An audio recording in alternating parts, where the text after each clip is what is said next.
Hi guys, if you're new here, my name is Jenna. I film a lot of productivity, lifestyle, bullet journal videos and vlogs, so if you want to hit subscribe, I'd really appreciate it. So for today's video, I want to give you guys a little what's in my Procreate and how I use Procreate to make my thumbnails on YouTube. In my last weekend of my life vlog, I showed you guys a little bit of how I use Procreate to make my thumbnails, and you guys wanted to see a whole on tutorial of how I do that. So I use Procreate completely to make my thumbnails. I don't use anything else except for Procreate and Lightroom to just put a filter on top of everything, and I'll show you guys all of that. I know that they have a mobile version of Procreate. I've never used it before just because I have my own iPad. This is the iPad Pro 11-inch from the 2020 model, so that's the one that I use. If you don't have an iPad, then you can use your phone, and that would be around $5, but I have an iPad, and so the Procreate app is worth a one-time cost of $9.99 or $10. I think it's so worth it, and I know that a lot of people like to use Canva, but I personally am a believer of using Procreate for your thumbnails if you are lucky enough to have an iPad and if you can afford that, of course. I love Procreate because you can add so much more personalization to your thumbnails, and you have so much more control and power of what you want it to look like. And so if you like my thumbnails and you want to see how I do them, then I'm going to show you guys exactly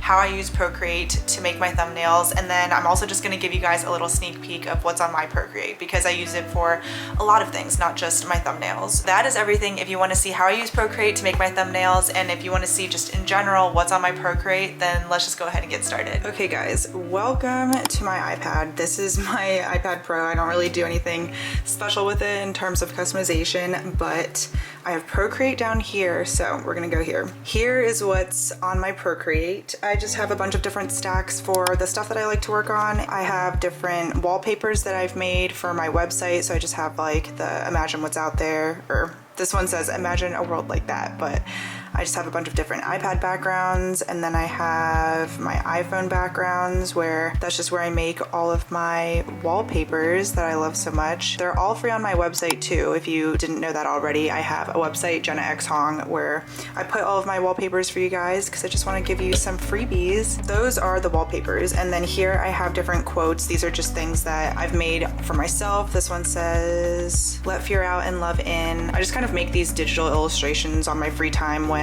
I just wanted to do something productive but therapeutic. I really like Procreate because you guys know that I love my bullet journal. Here's my bullet journal, and you guys know how much I love my bullet journal.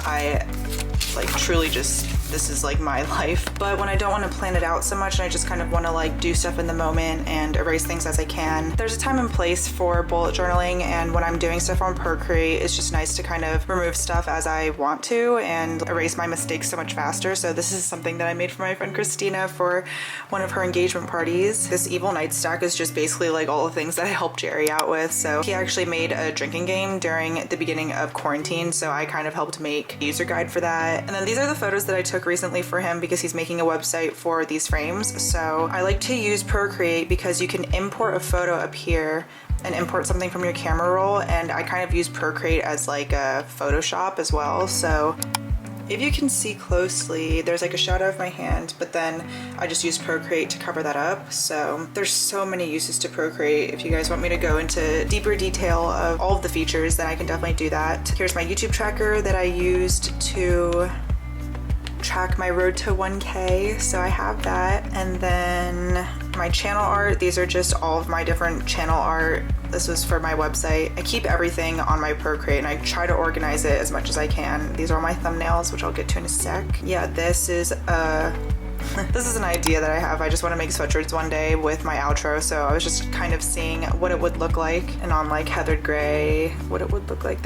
Oh, it would be so cute, but anyways, that's for a separate project. Oh, and then my YouTube texts, and this stack is where I keep all of my texts that I add to my videos. So you guys have seen the cloud before. I put it in the corner of all of my videos when I want to add any text. This is just where I like to keep everything. I have a separate one for just like the clouds, one for just titles where I put and save all of my different titles, all of my work from home texts. So I like to keep stuff where I can. So like this one is the finishing work, morning work, Stuff like this I like to save because I usually reuse them. And then my old end credits, this was like my old outro. And then my transition slide. Yeah, this is just, I like to use Procreate because it kind of goes hand in hand with my YouTube channel and making videos, and it just adds like a more personal touch to the editing style of my videos. That's everything here, but then we get into the thumbnails. I actually just went through and deleted like a bunch of different thumbnails because I literally had saved like over 50 for all of my videos, which honestly didn't make any sense anymore. But we are gonna go through this one. This is my most recent thumbnail, and we're just gonna start from the very beginning. So let me save this. What I do is I just take a bunch of different screenshots of my video as I'm editing it. So I usually do this right before I go through the editing process. I just go through and like skim through the whole video and see what I want to keep. So I think this one I kept, this one, and that, right? Yeah.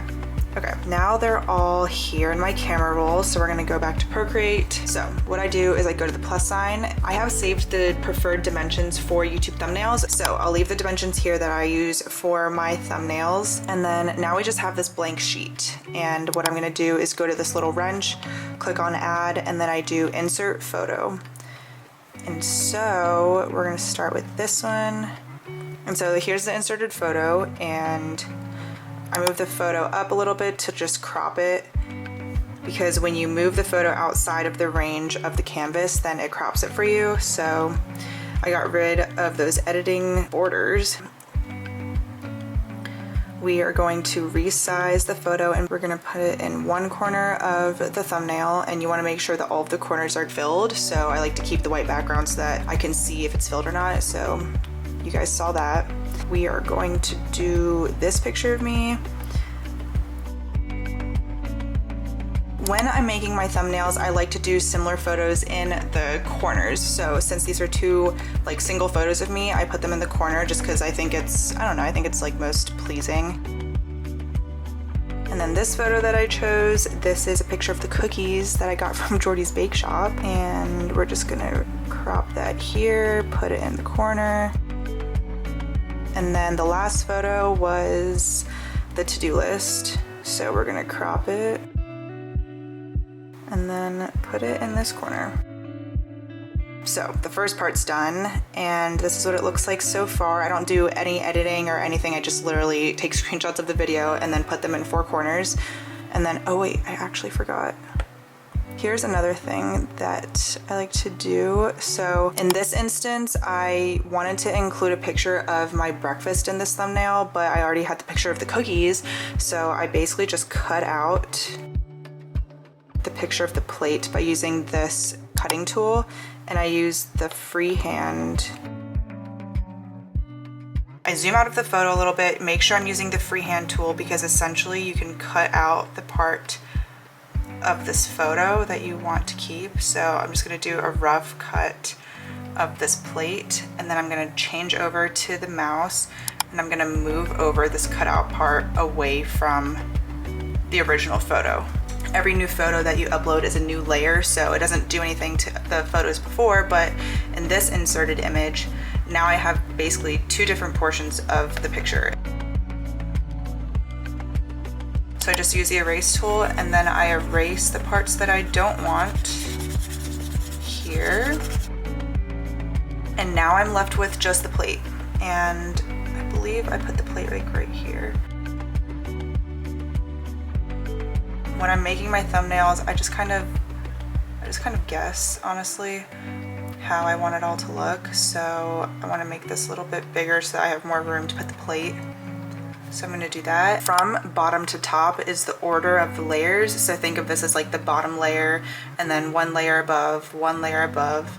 And so since now the photo is cropped a little bit bigger and it's no longer in the same sizing as the other photos, what I do usually is I just put this layer below the photo so that now it's all the same again. So now we have the plate where I want it to, we have the layer below so that it's below this photo now, and so like, I hope you guys can see what I mean. So if I put this layer above that photo of me, then you can see how it crops, but if I put the layer below the photo, then it crops the way that I want it to. So I hope that made sense. That's just kind of how I make sure that all the photos are in the right position. And then those are all the photos I'm gonna add. And now this is the fun part. So once we're at this point, next I make the title. So we're gonna add a new layer by pressing the plus sign.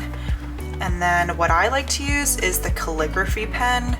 This is something that comes free with Procreate, and I just like how it looks. And so what I usually do is I choose a color from the photo, which you can just hold down your finger and then the color palette shows up, and that's the color of your brush now. And so what I like to do is I make sure that the brush is on the higher side, and then what I do is like that. That's basically what I do, and then I just kind of see how I like it in terms of sizing. Is it like big enough? Do I want to move it? Is it in the way of anything in the photo? And then I can even like morph it if I want to. So if I choose distort and I want to make this corner a little bit bigger, oh wait, then I can just like move it around like that to make it straight. Okay, here's what we have now. And then after I make the bottom layer of the title, I usually go to the N right here and I change the opacity to like maybe around 90%, just so it's not completely opaque, but you can still see the parts of the picture below it. Now that's good. And then I'm gonna add a new layer, and we are going to say that this is a day in the life. And then we go to our lettering brushes. This is one that I bought, I believe from Etsy. I'll link it for you guys, but the two brushes that I like using the most are flat calligraphy and thin calligraphy. So we're gonna go to flat, and then I'm gonna change the size of the brush to the smaller side, and then here's where we write day in the life. So I usually zoom in a little. Have to make sure you change the color of the brush to the one that you want. So we're gonna use white. Okay, so I usually just write it first and then I see how it looks. I don't really like how that looks, honestly, so we're just gonna use 2 fingers to undo. I'm gonna make the brush a little bit thinner.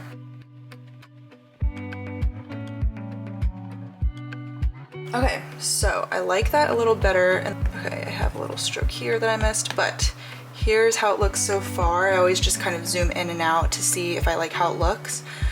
So I actually like how that looks. Usually I would make it smaller or bigger, just kind of depending on how it looks with everything, and move it around. So the key is to have everything in separate layers so that you can move one thing at a time.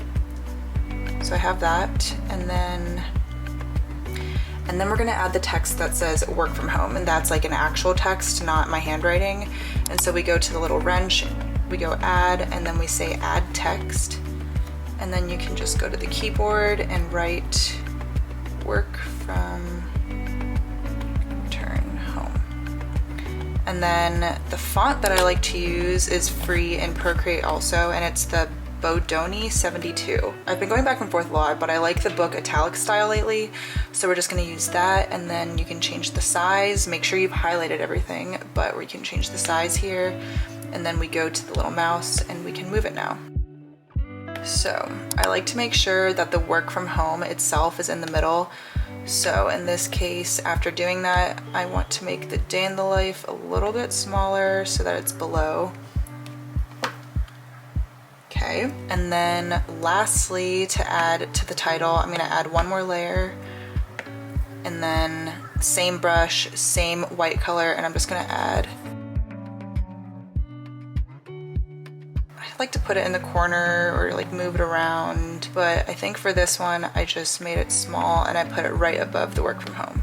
That's how I make the title portion. And then this is actually the fun part. So a fun way to add a little bit of spice to your thumbnails is doing little outline designs, which is so easy to do. So we're gonna add a new layer, and then we are going to go to the chalk brush. I like the chalk brush, and then the size of the brush will change automatically to what you last used that brush with. So what we're gonna do basically is just make little outlines in each of the thumbnails. So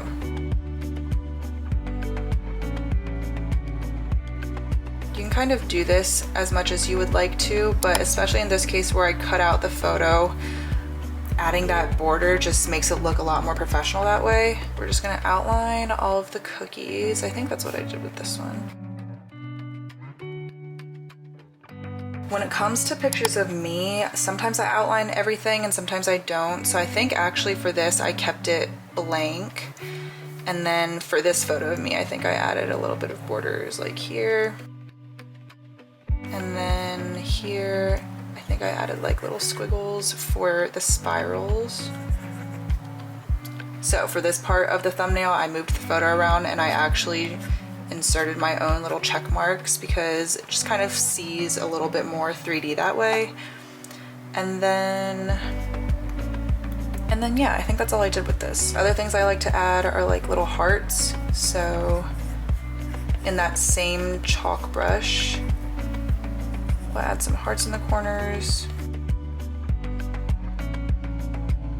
Cool. So this is what it looks like so far with all of the outlines. So we've inserted our photos, cropped them, added the titles, added the outlines, and then lastly, what I like to do is add like descriptive text to each photo. So we're gonna go back to our flat calligraphy. I like to make the text in each photo a good synopsis or summary of the video. So this is a picture of food. So I wrote, work from home eats.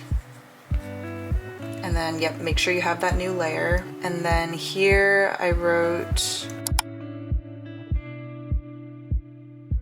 and then here I wrote 9 to 5. In the to-do list, I wrote afternoon work from home tips.